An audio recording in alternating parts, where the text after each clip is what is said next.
Well, yeah, indeed. I'll tell you what, no doubt our next guest has all kinds of running gear, all kinds of running fashions, because, well, she runs a little bit. Andrea Moritz is here. How are you? Thanks for coming to see us. Thanks for having me. Last weekend you ran in the Blue Nose Marathon in Halifax, right? Yeah, so you're not right. running this weekend? Yes, I am. Of running course. the marathon.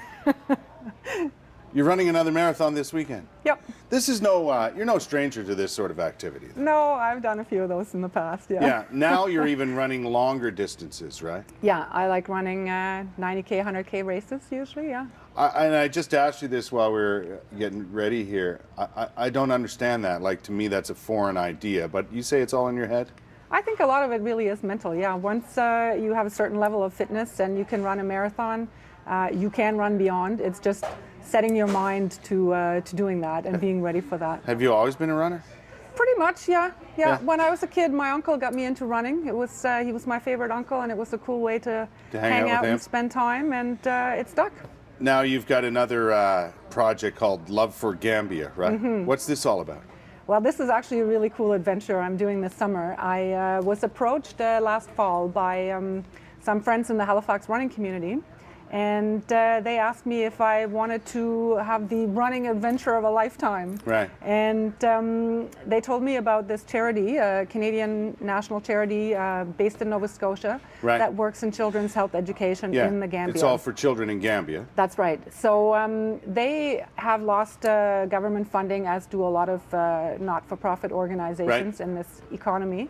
And we're looking for alternative ways to raise some money, and they came up with the idea of having a solo runner run across the Gambia as a fundraiser and to raise awareness for the charity. Wait a second. Running across Gambia? That's it. Yeah. The entire country? The entire country, but it is the smallest country on the continent of Africa. So still a country, it's Andrea. Manageable. Still running a country. It's manageable. It's not like... How far is it?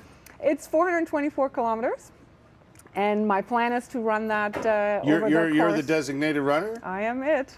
That's me. Wow. Wow. So how are you going to do it? I plan to run 30K a day for a period of 2 weeks.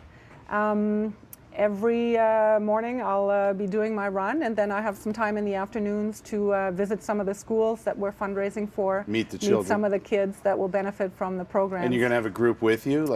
Two guys. They work locally for the charity, so they will be supporting me. I don't know if you ever saw the Terry Fox movie where he had his two buddies driving along in the van. And so those two Gambians will be doing the same for me. And they'll provide me with food and water. They'll organize logistics so I have a place to sleep at night. And make sure that I'm morally supported too. Yeah, exactly. Which is very important on it. Very important on a trek like that. Yeah, because and that's I'll be different running than anything else, right? Very different, because I'll be running in rural Africa.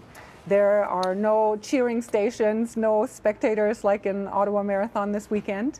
In Africa, a lot of people walk along the road, so there will be people out, and kids are coming home from school. They might run a stretch with me, but there'll be a lot of long, lonely stretches as well. No kidding. I mean, that's a lot of running in a short period of time in a foreign land. It's not so much the distances that are going to be my big challenge, but it'll be the fact that it's over 40 degrees and 100% humidity. That'll be my challenge. Yeah. 30K a day, not a problem, but in those environmental conditions, it's going to be something. You're doing it for a cause. You're just not doing it to do it.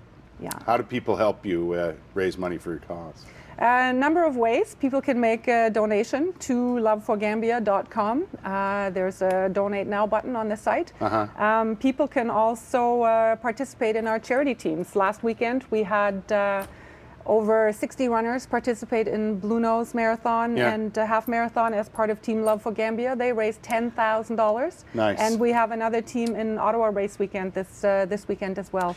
Loveforgambia.com to get more info and to help out. That's it. Maybe we could send Julie Finley with you to cheer you on. I would love it. She would do it. Julie. She would do it.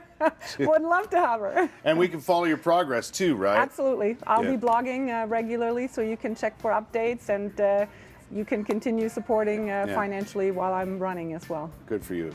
Good luck. Thank you very much. Thanks for coming to see us today. Thank you. Andrea Moritz, listen, you can find out more, loveforgambia.com.